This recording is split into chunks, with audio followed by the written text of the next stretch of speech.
Hello dear student, my name is Shivam Sharma. Welcome to my channel SS chemistry. आज मैं लेकर हूँ आपके लिए कोऑर्डिनेशन कंपाउंड्स चैप्टर। ठीक है, इंपॉर्टेंट चैप्टर है ये एग्जाम के लिए।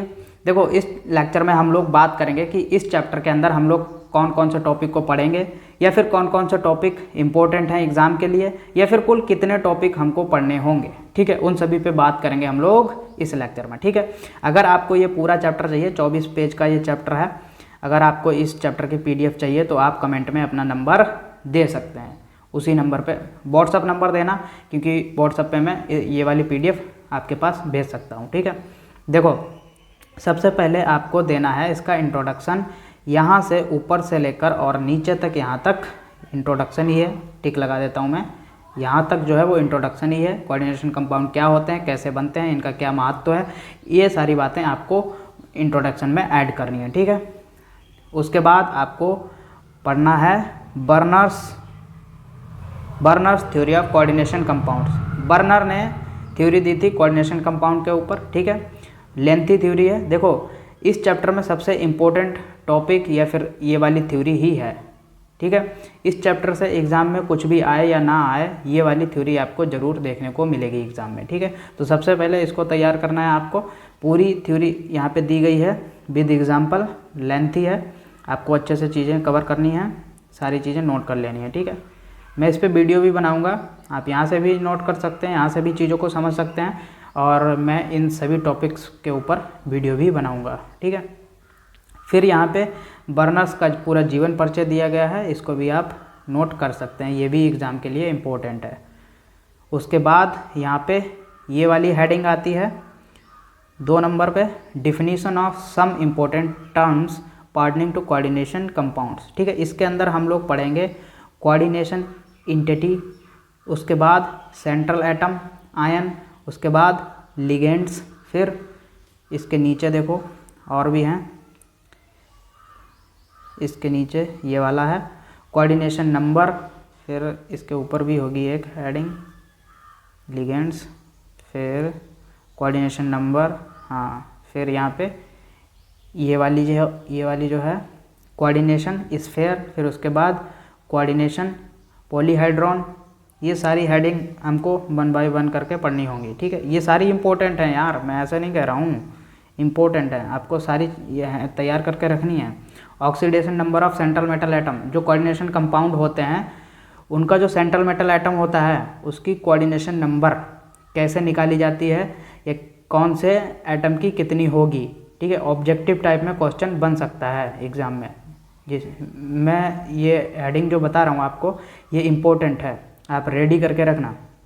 फिर उसके बाद होमोलैप्टिक एंड हेट्रोलैप्टिक कॉम्प्लेक्सेस। ठीक है, फिर यहाँ पे ये वाली हेडिंग जो है वो हो जाती है ख़त्म। उसके बाद ये वाली शुरू होती है, ये वाली हेडिंग जो है इसके अंदर हमको पढ़ना होगा नोमेनक्लेचर ऑफ कोऑर्डिनेशन कंपाउंड्स। ठीक है, सारे कोऑर्डिनेशन कंपाउंड्स का नामकरण या IUPAC कैसे करते हैं, उन सभी को हम लोग पढ़ने वाले हैं, नोमेनक्लेचर ऑफ कोऑर्डिनेशन कंपाउंड्स। ठीक है, आप यहाँ से भी समझ सकते हैं, मैं इसके ऊपर एक सेपरेट वीडियो भी बनाऊँगा। ठीक है, सारे टॉपिक्स के ऊपर बनाऊँगा। फिर उसके बाद formulas of mononuclear coordination entities, फिर उसके बाद naming of mononuclear coordination compounds. ठीक है, ये इतने ज़रूरी नहीं है, ना तो इम्पोर्टेंट हैं। उसके बाद हम लोग इम्पोर्टेंट टॉपिक के ऊपर बात करेंगे। यहाँ पे आ जाओ, ये वाला टॉपिक जो है वो इम्पोर्टेंट है, ये वाला आइसोमेरिज्म इन कोऑर्डिनेशन कंपाउंड्स। देखो, आइसोमेरिज्म के ऊपर क्वेश्चन बनते हैं। ठीक है, इसके अंदर आपको 2 चीज़ें पढ़नी होंगी, यहाँ पे स्टेरियोसोमेरिज्म और यहाँ पे स्ट्रक्चरल आइसोमेरिज्म। ठीक है, इसके अंदर जियोमेट्रिकल आइसोमेरिज्म और ऑप्टिकल आइसोमेरिज्म को पढ़ना होगा। ठीक है, बहुत ही इम्पोर्टेंट टॉपिक है, बढ़िया भी है, इंटरेस्टेड भी है। जब आप चीज़ें पढ़ेंगे तब आपको बहुत ही मज़ा आएगा। ठीक है, आप यहाँ से भी समझ सकते हैं, मैं इसके ऊपर वीडियो भी बनाऊँगा, मैं पहले ही कह चुका हूँ। ठीक है, जियोमेट्रिक आइसोमेरिज्म। ठीक है, बहुत ही सिंपल है, इसमें कुछ ज़्यादा टफ है नहीं, मुझको टफ जैसा इसमें कुछ लगता नहीं है, आपको भले ही लगता हो। ठीक है, मैं जब पढ़ाऊँगा आपको चीज़ें अच्छे से समझ में आएंगी। ठीक है, ऑप्टिकल आइसोमेरिज्म देखो कितना इजी है यार, आपने इसको समझ लिया, इसके स्ट्रक्चर को समझ लिया तो कोई दिक्कत ही नहीं है, फिर तो आप थ्योरी भी लिख दोगे आसानी से। ठीक है, ये सारे के सारे एग्जाम्पल भी हैं, ये कुछ इंपॉर्टेंट नहीं है। लिंकेज आइसोमेरिज्म, कोऑर्डिनेशन आइसोमेरिज्म, ठीक है, आयोनाइजेशन आइसोमेरिज्म, ये इतना इंपॉर्टेंट नहीं है। बस आपको आपको सिर्फ पढ़ना है आइसोमेरिज्म। ठीक है,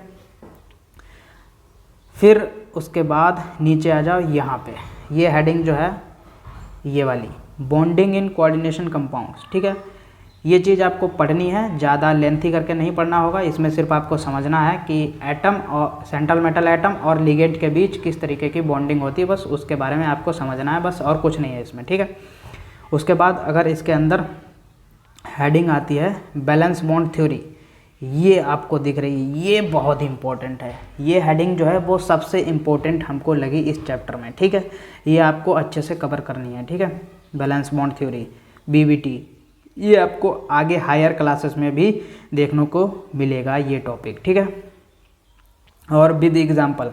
ठीक है, valence bond theory, coordination number यहाँ पे, फिर टाइप ऑफ हाइब्रिडाइजेशन, फिर distribution of hybrid orbitals in space.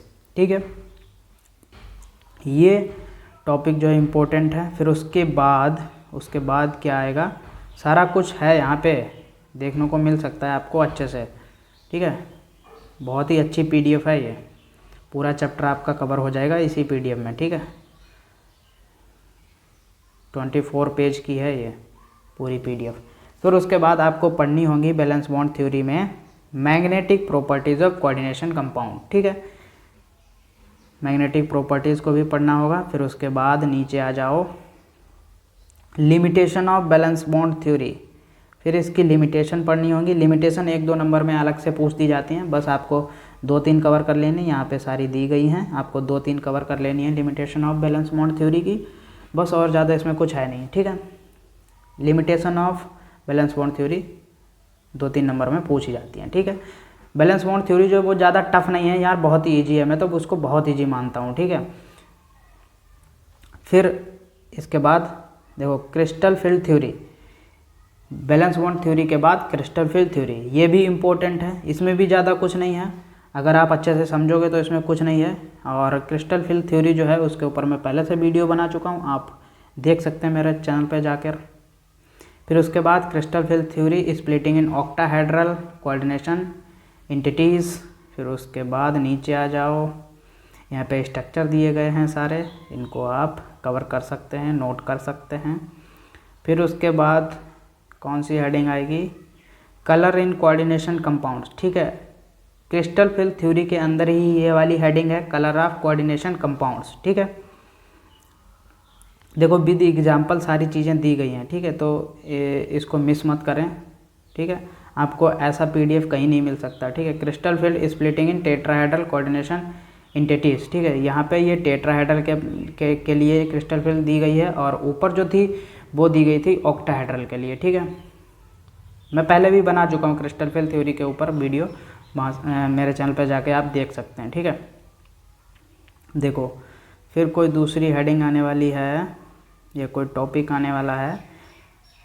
चलो, यहाँ पे एक हेडिंग मिलती है हमको, limitation of crystal field theory, इसकी भी लिमिटेशन आपको नोट कर लेनी है, 2-3 लिमिटेशन आप याद कर लो अच्छे से, बस, और कुछ है नहीं इसमें, एग्ज़ाम में लिख देना बस। फिर यहाँ पे बॉन्डिंग इन मेटल,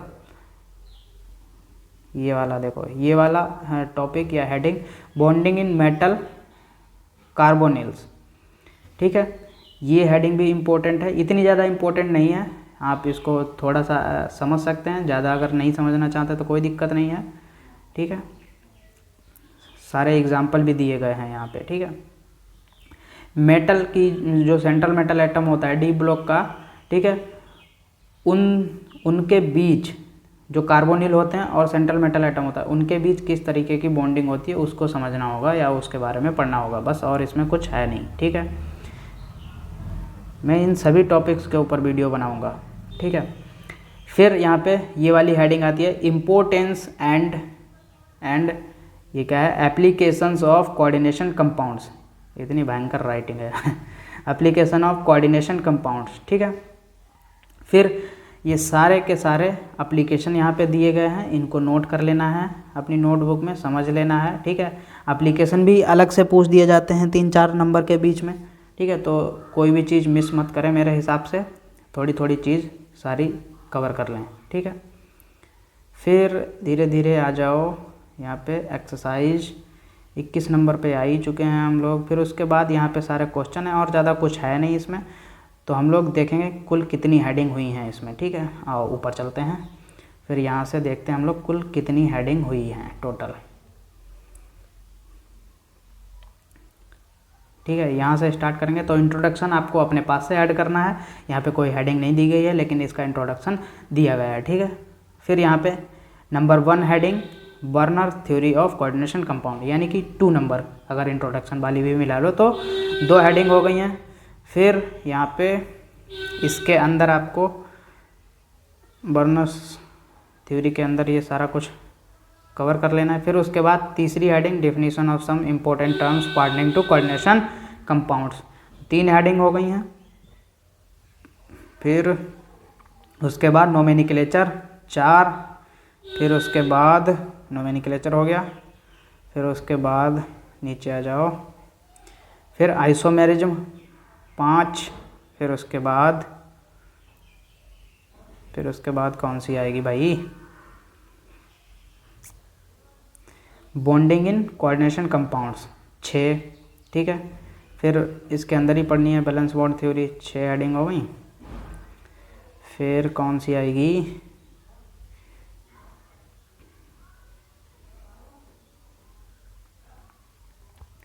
छः हेडिंग हो गई हैं टोटल। अभी देखेंगे और कोई मिलती है तो,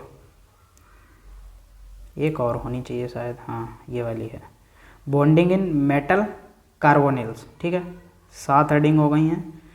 फिर एक ये है importance and applications of coordination compound, ठीक है। कोऑर्डिनेशन कंपाउंड्स के एप्लीकेशन इम्पोर्टेंट है, मैं पहले भी बता चुका हूँ, 8 हेडिंग हो गई हैं, ठीक है। फिर एप्लीकेशन के बाद सारा कुछ ख़त्म हो जाता है, बस यहाँ पे एक्सरसाइज दी गई है और क्वेश्चन दिए गए हैं थोड़े बहुत। Explain of bonding in coordination compounds in term of Werner's postulates, ठीक है। फिर यहाँ पे टोटल हेडिंग देखने को मिली हमको 8 हेडिंग्स को कवर करना होगा, ठीक है। मैं इन सभी हेडिंग्स के ऊपर एक सेपरेट वीडियो बनाऊंगा, ठीक है। इस चैप्टर को पूरा एक्सप्लेन करूंगा, इस चैप्टर के पूरे लेक्चर जो है वो 8 बनेंगे, ठीक है। 8 से ज़्यादा भी बन सकते हैं, मैं इसके बारे में नहीं कह सकता हूँ, ठीक है, ठीक है। अगर आपको इसका PDF चाहिए तो आप व्हाट्सअप नंबर दे सकते हैं कमेंट में, मैं पहले भी कह चुका हूँ। अगर आप नोट्स नहीं बनाना चाहते हैं तो कोई दिक्कत नहीं, आप नंबर दे दें व्हाट्सअप नंबर, उस पर मैं ये वाला PDF जो है वो सेंड कर दूँगा। आप इसकी फ़ोटोकॉपी निकलवा लेना और निकलवा के और अपने नोट्स बना लेना, या ना बनाएं तो ऐसे भी समझ सकते हैं चीज़ों को, ऐसे भी पढ़ सकते हैं, ठीक है। तो आई होप आपके समझ में आया होगा सारा कुछ, अगर वीडियो अच्छा लगा हो तो लाइक कर दीजिए और चैनल को सब्सक्राइब कर लें यार, आपका सपोर्ट मेरे लिए इम्पोर्टेंट है, ठीक है। तो मिलते हैं नेक्स्ट वीडियो में, आज के लिए बस इतना ही, और फिर मैं इस चैप्टर के ऊपर वीडियो बनाना स्टार्ट करूँगा कल से, ठीक है। तो बाय बाय।